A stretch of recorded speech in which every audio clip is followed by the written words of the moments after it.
ആ സർ, ഇപ്പോൾ ഇതിലൊരു അപകടവും ഒളിഞ്ഞിരിപ്പില്ലേ? ഒരു ജിജ്ഞാസുള്ള വ്യക്തിക്ക് അഥവാ കർമ്മമാർഗമാണ് വേണ്ടതെന്ന് പറഞ്ഞു കഴിഞ്ഞാൽ ആ വ്യക്തിയെ ഭക്തിയിലേക്ക് അമിതമായി കൊണ്ടുവരുന്നതും അതൊരു അപകടമല്ലേ? അതിനു മുമ്പ് കുറച്ച് കാര്യങ്ങൾ പറയാനുണ്ട്. ജിജ്ഞാസ എന്നൊരു പദം ഉപയോഗിച്ചു. ജിജ്ഞാസ എന്നുള്ളതിന് മുമ്പ് 4 തരത്തിലുള്ള മനുഷ്യരെ കുറിച്ചൊക്കെ പറയേണ്ടിയിരിക്കുന്നു. നമ്മളുടെ ആകാംക്ഷ അല്ലെങ്കിൽ ഒരു കാര്യം അറിയാനുള്ള ഒരു ത്വര 4 തരത്തിലാണ് നിലനിൽക്കുന്നത്. അങ്ങനെയുള്ള 4 തരം മനുഷ്യർക്ക് പേരുകൾ ഇട്ടിട്ടുണ്ട്.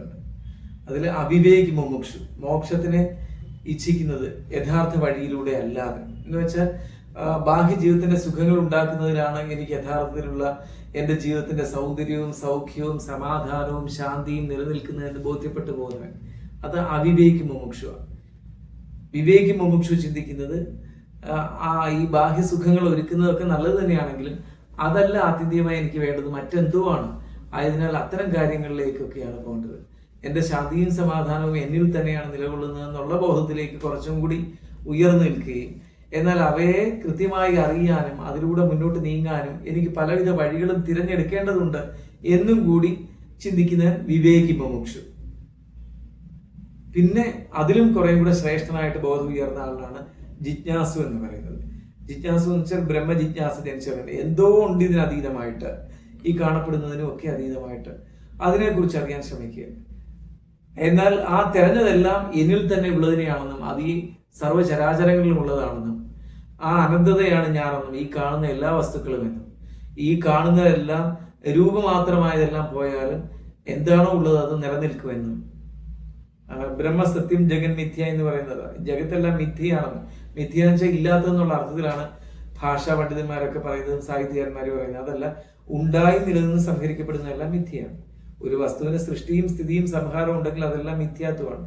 നമ്മൾ ഈ കാണുന്ന ശരീരവും ഈ കാണുന്ന എല്ലാം തന്നെ മിഥ്യാത്വം ഉള്ളതാണ്. എന്ന് വെച്ചാൽ ഒരു കാലഘട്ടത്തിൽ ഉണ്ടായി, കുറെ കാലം നിലനിന്നു, അതിനുശേഷം നശിച്ചുപോയി. അപ്പൊ നമ്മൾ ഈ രൂപങ്ങളും എല്ലാം അത് തന്നെ. അപ്പൊ മിഥ്യ ആണ് ഈ കാണുന്നതെല്ലാം. ഇതിനതീതമായിട്ട് ഒരു സത്യമുണ്ട്, അതിനെ ബ്രഹ്മം എന്ന് പറയുന്നത്. അത് ബ്രഹ്മസത്യം ജഗൻ മിഥ്യ എന്ന് പറയുന്ന ഒരു ആശയം. അത് അങ്ങനെയുള്ളത് എന്താണോ ആത്യന്തികമായിട്ടുള്ളത്, അത് പൂർണ്ണത ബോധം അല്ലെങ്കിൽ എന്താ ഒരു കോൺഷ്യസ്നെസ്സിനെ കുറിച്ചുള്ള ബോധം ജനിച്ചിരിക്കുന്ന ആളാണ് ജ്ഞാനി.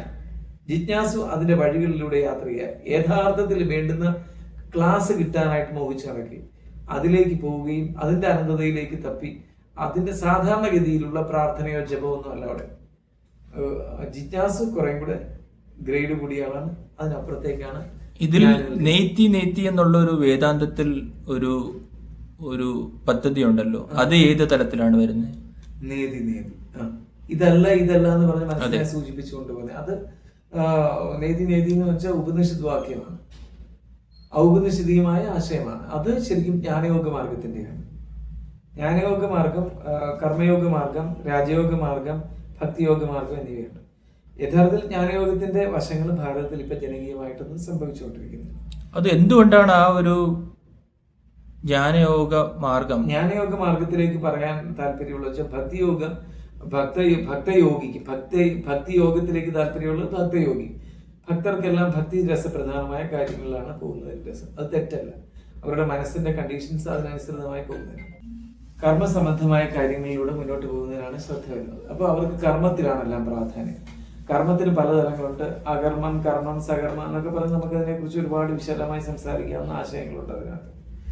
കർമ്മത്തിന്റെ എന്ന് വെച്ചാല് നമ്മൾ ചെയ്യുന്ന പ്രവർത്തികളുടെ ഫലമെല്ലാം നമ്മൾ അനുഭവിച്ചുകൊണ്ടിരിക്കുന്നത് കർമ്മത്തിന്റെ ഒരു വശമുണ്ട്. ഇപ്പൊ മോഡേൺ ആയിട്ട് പിള്ളേർ കർമ്മ എന്ന് പറയുന്ന മെസ്സേജസ് ഒക്കെ, അത് കർമ്മം എന്നുള്ളതിന്റെയാണ്. അതല്ലാതെ അതിനെ കുറച്ചും കൂടെ താഴേക്ക് ഇറങ്ങി വന്നാൽ നമ്മൾ ചെയ്യുന്ന പ്രവർത്തികളുടെ എല്ലാ ഫലങ്ങളിലുമാണ് ഞാൻ വിശ്വസിക്കുന്നതെന്നാണ് കർമ്മയോഗികൾ പറയുന്നത്. പക്ഷെ അങ്ങനെയുള്ളവർ പോലും കർമ്മം കൃത്യമായിട്ടാണോ നിർവഹിച്ചു പോകുന്നത് എന്നുള്ളതിനെ കുറിച്ച് ചിന്തിക്കേണ്ടിയിരിക്കും. ഇപ്പൊ കർമ്മയോഗിയാണെങ്കിൽ ഓരോ ചെറു നീക്കങ്ങളിലും വലിയ ശ്രദ്ധ വേണം. അത്രമാത്രം കർമ്മയോഗി കർമ്മയോഗ മാർഗം അനുസരിച്ച് നീങ്ങുന്നുണ്ടോ എന്ന് ചിന്തിക്കേണ്ടിയിരിക്കുന്നു. ഒരു ചെറിയ കർമ്മം എന്ന് വെച്ചാൽ ചെറിയ പ്രവൃത്തി, നമ്മുടെ ശ്വാസപ്രശ്വാസങ്ങളിൽ പോലും അതിന്റെ കണക്കുകളുണ്ട്. അതും ഒരു കർമ്മമാണ്. എല്ലാം കർമ്മമാണ്.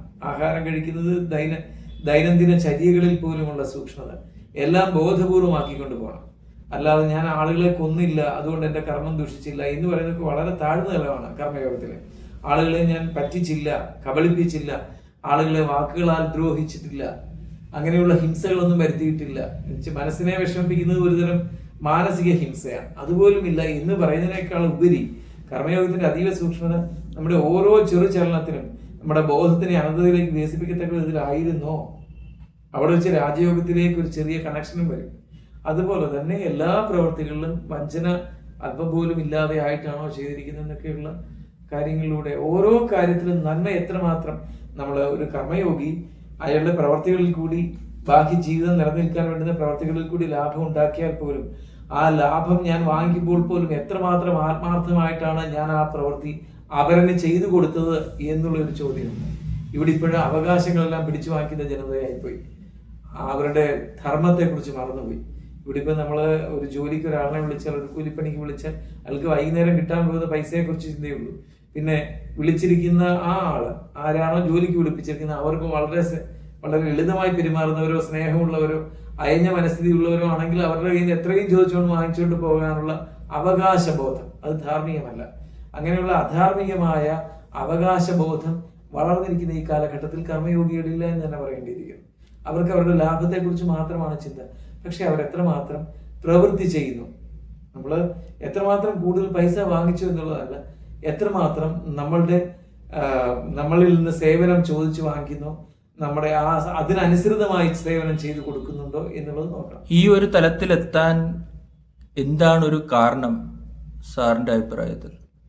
എന്ന് വെച്ചാൽ ധർമാർത്ഥ കാമമോക്ഷങ്ങളിൽ അർത്ഥത്തിനും കാമത്തിനും മാത്രമുള്ള അമിത പ്രാധാന്യം ഈ കാലയുഗത്തിൽ, ഈ കാലയളവിൽ, ഈ കാലചക്രത്തിൽ ധർമാർത്ഥ കാമമോക്ഷം ധർമ്മത്തിനും ധാർമ്മിക മൂല്യങ്ങൾക്കും വലിയ പ്രാധാന്യം ഇടിപിടില്ല, മോക്ഷത്തിനും പ്രാധാന്യം തീരെയില്ല.